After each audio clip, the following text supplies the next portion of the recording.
Bismillahirrahmanirrahim. Assalamualaikum warahmatullahi wabarakatuh.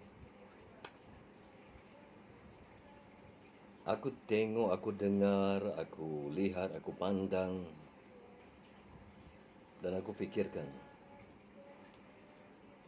Kadang-kadang aku fikir entah apa-apa je. Masing-masing kata dia yang betul, masing-masing kata dia yang lurus, masing-masing kata dia yang sampai, masing-masing kata dia yang paling syariat, paling tarikat, paling hakikat, paling makrifat.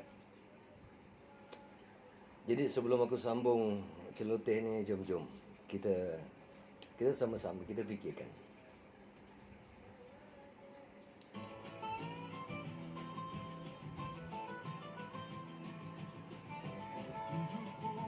Tiga pintu, 73 jalan, yang sampai hanya satu jalan. Ribu-ribu maka satwa mencari raja si murah, yang sampai hanya 30. 30. Oh, San Alvaro. Oh, nanti dulu. Lihat dunia dari mata burung, kau lihat dari dalam tempurung, yang mana satu engkau pilih?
Baiklah.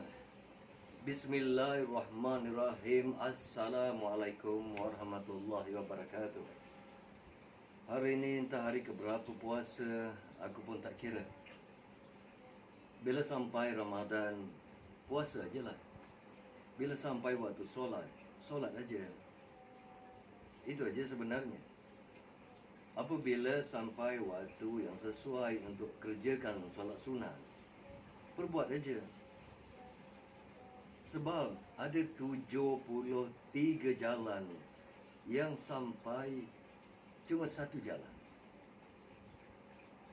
Jadi adakah sebenarnya setiap individu, baik aku, baik engkau, atau siapa pun sebenarnya, baik Wahabi, baik Salafi, baik Sunni, ataupun yang mengaku Sunnah wal Jamaah, atau yang mengaku ahli tarikat, ahli ilmu, ahli apa benda ahli pun lah. Kamu yakin ke jalan yang kamu bawa tu satu-satunya jalan yang lepas? Ataupun kamu termasuk di dalam 72 jalan? Kalau 73 yang lepas cuma satu jalan. Jalan yang mana yang dikatakan satu tu? Jalan syariat, jalan tarikat, jalan hakikat, jalan makrifat, jalan rububiyah, jalan usuluddin, jalan uluhiyah, jalan highway Seremban, highway Kuala Lumpur, jalan apa lagi? Kamu yakin ke sebenarnya kamu termasuk di dalam satu golongan tu tadi? Sebab aku tengok sebenarnya perbalahan antara umat sebenarnya. Di negara-negara lain berbalah, yakni orang Rusia berbalah dengan NATO, berperang dengan Ukraina, dan banyak lagi sebenarnya. Amerika ada masalah dengan Korea Selatan, dengan Korea Utara, ada masalah dengan China. Tapi orang Melayu di tanah Melayu ada masalah dengan Melayu. Agama sama, kiblat sama, Kaabah sama, yang dipuji, yang dipuja, Nabi sama, Tuhan yang sama. Tapi perkara remeh-temeh sebenarnya berbalah. Seolah-olah kamu seorang yang sebenarnya berada di atas jalan yang lurus, jalan yang satu, yang sampai. Seolah-olah kamu ada di pantai yang sampai. Benarkah kamu sampai? Adakah kamu sudah lengkap dengan segala usul, fiqh, tauhid, tasawuf, syariat, tarikat, hakikat, makrifat, zat, sifat, asma, af'al? Adakah? Adakah kamu faham sebenarnya apa yang jadi permasalahannya? Bagi orang-orang syariat, itu lantaklah. Bagi aku, kalau dengan orang-orang syariat, tak perlulah nak dihujahkan. Tak perlu. Tapi bagi orang-orang tarikat, bagi orang-orang hakikat, bagi orang-orang makrifat, sekarang pada jalan makrifat, baiklah, aku tanyakan pada orang-orang makrifat. Ini khusus pada orang yang berjalan di jalan hakikat dan makrifat. Aku tanyakan. Pada kebiasaannya kita dengar kata yang berbunyi bahawa Allah itu suka dikenal. Maka aku ciptakan makhluk ini agar mereka kenal akan aku. Adakah ayat itu sebenarnya berakhir hanya di situ? Sekarang cuba kita fikirkan balik dengan lebih halus lagi. Dengan lebih halus lagi. Sabda Nabi mengatakan, lihatlah alam yang terbentang ini dan fikirkanlah, kerana berfikir itu berfikir sejenak itu, berfikir sesaat itu tentang ciptaan Allah itu lebih baik daripada kamu mengerjakan solat sunat 1000 rakaat. Sebab itu di dalam ayat Quran banyak mengatakan beruntunglah mereka-mereka yang berfikir. Sekarang di dalam jalan hakikat, ini aku tanyakan pada orang-orang hakikat yang sejati berkenaan dengan ayat. Sesungguhnya aku suka dikenal, maka aku ciptakan makhluk ini agar mereka kenal akan aku.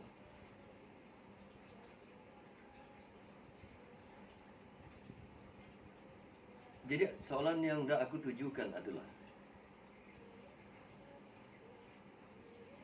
apakah sukarnya jika Allah berkehendak dia itu dikenal? Apakah sukarnya? Jika Allah berkehendak, cukup dia mengatakan aku mahu dikenal, maka dia akan dikenal. Tak perlu ilmu, tak perlu apa-apa pun sebenarnya jika itu berlaku dengan kehendak Allah Ta'ala. Kerana apabila Allah berkehendak, belum sempat Allah mengatakan kun, belum sempat kun itu berhuruf, kehendak Allah itu sedia ada, sedia wujud. Apa yang sukarnya apabila Allah mahu dikenal, maka kita terpaksa kenal akan segala perkara, segala sifat, segala asma, segala af'al. Lalu kita katakan bahawa semua sifat ini adalah sifat Allah, segala wujud ini adalah wujud Allah, segala ilmu ini adalah ilmu Allah, hingga perlu kita menafikan diri kita untuk mewujudkan Allah Ta'ala itu. Jika semua yang berlaku atas kehendak Allah, sebenarnya apabila Allah mengatakan aku mahu dikenal, itu adalah kehendak Allah Ta'ala. Maka Allah akan memperkenalkan dirinya pada yang Allah kehendak. Allah akan melantik Nabi dan Rasul pada yang Allah berkehendak menjadi Nabi dan Rasul. Jadi apa yang diperbalahkan?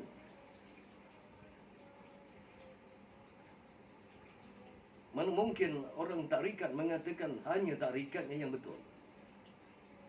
Mana mungkin orang makrifat mengatakan hanya makrifatnya yang betul? Jangan cerita pasal syariat, jangan cerita pasal fiqh. Tak masuk bab. Aku bercakap dengan orang-orang yang mengaku hakikat dan tarikat. Sekarang aku tanyakan dari hal ayat yang berbunyi, bukan engkau melempar ketika engkau melempar, aku yang melempar ketika engkau melempar. Cuba kamu fikirkan ayat itu. Ayat itu tidak menunjukkan keesaan. Bukan engkau melempar ketika engkau melempar, aku yang melempar ketika engkau melempar. Masih ada aku dan engkau. Itu tidak menunjukkan keesaan. Di sini aku tekankan bahawa dikatakan fana itu adalah fana pada af'al, fana pada asma, fana pada sekejap sifat, asma, af'al. Fana pada sifat, fana pada asma, dan fana pada af'al. Tidak ada yang boleh fana pada zat. Tidak ada. Kerana hadis Nabi, jangan kamu fikirkan akan zat Allah itu, kerana kamu tak akan mampu dan tidak akan mencapai sesuatu yang berkait dengan zat Allah itu. Kamu boleh pandang alam, kamu boleh pandang diri kamu, kamu boleh memikirkan tentang apa yang Allah ciptakan, akan penciptaan Allah itu. Tapi jangan kamu fikirkan tentang zat Allah Ta'ala itu. Kerana apabila Allah mahu dikenal, Allah sendiri memperkenalkan dirinya kepada kamu dengan caranya sendiri. dengan caranya sendiri. Allah boleh memperkenalkan dirinya dengan apa bentuk dan wujud sekalipun kepada kamu. Apabila kamu tidak wujud, pada siapa Allah nak kenalkan dirinya? Kerana apabila Allah mengatakan aku mahu dikenal, Allah nak kenalkan dirinya pada siapa? Jika tidak ada wujud melainkan dirinya sendiri. Jadi, hati-hati. Betapapun kamu bercakap dari hal ilmu hakikat, aku ingatkan bahawa fana pada sifat, fana pada asma dan af'al, itu bukan fana yang tertinggi. Ada lagi fana di dalam fana yang dikatakan fana fana hak. Jadi sampai sini aku rasa aku tak perlu bercakap panjang dari hal kenal akan diri, dari hal kenal akan pencipta. Apabila dikatakan matikanlah diri kamu sebelum kamu mati, hendaklah kamu diam, duduk dan tafakur dan memandang seakan-akan kamu melihat diri kamu terbujur, diri kamu kaku terbujur, kamu dimandikan, kamu dikafankan, kamu diangkat, kamu dinaikkan, sebelum itu disolatkan dan dimasukkan ke dalam van jenazah, dan kamu dibawa ke kuburan, kamu ditalkinkan, kamu didoakan, dan kamu ditinggalkan sendirian.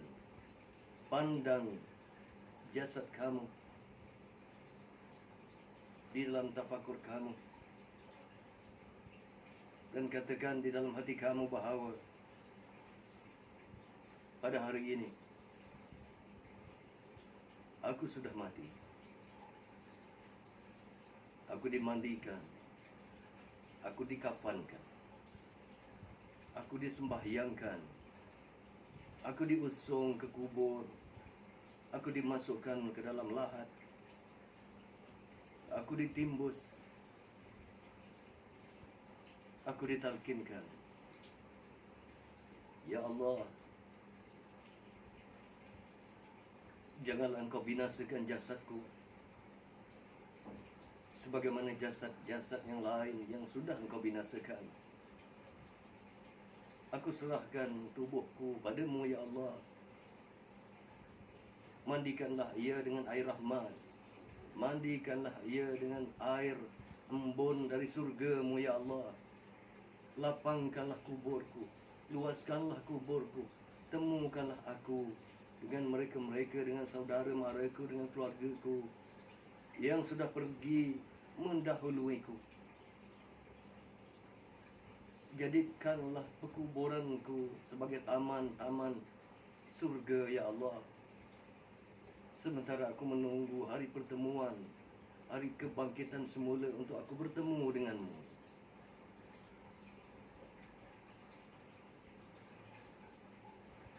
Itulah yang dikatakan tafakur. Matikan diri kamu sebelum kamu mati. Melihat bagaimana keadaan seolah-olah melihat dengan jelas hari kematian dan hari terakhir kamu. Dan duduklah bersendirian, kerana selepas mati adalah bersendirian. Maka anggaplah bahawa apabila kamu bangkit selepas mati itu, sebab itulah apabila kamu mahu beribadat, sangat digalakkan sejadah kamu putih, pakaian kamu putih, seolah-olah kamu bangkit di dalam lahat kamu. Sebab itulah sejadah kamu lebih kurang sebesar liang lahat kamu, liang kubur kamu. Tidakkah kamu insaf?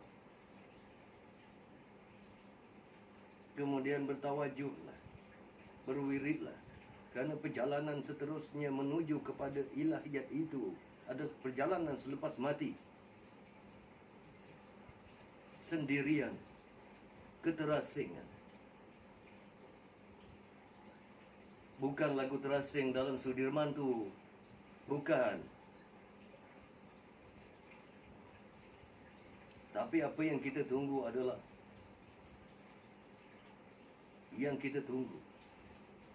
doa-doa pencinta. Yang kita tunggu adalah melihat wajah-wajah yang kita cinta, yang dicinta. Mendengar suara, mendengar bisikannya, dan berjalan ke arah cinta. Janganlah kamu, termasuk aku, jadi seperti Algojo. Apabila kamu rasa lain dari amalan kamu, yang kamu tahu pancung. Apabila kamu rasa lain daripada ibadat kamu, yang kamu tahu pancung. Jangan, itu bukan jalan di dalam kerohanian. Yang kita perlukan adalah jalan penyucian kalbu. Jangan kamu beribadat dengan nafsu kamu, dan jangan kamu bercakap seolah-olah kamu yang paling wara', kamu yang paling beriman, kamu yang paling beramal, kamu yang paling sunat. Kerana 73 pintu, yang lepas hanya satu pintu. 73 pantai, yang lepas hanya satu pantai.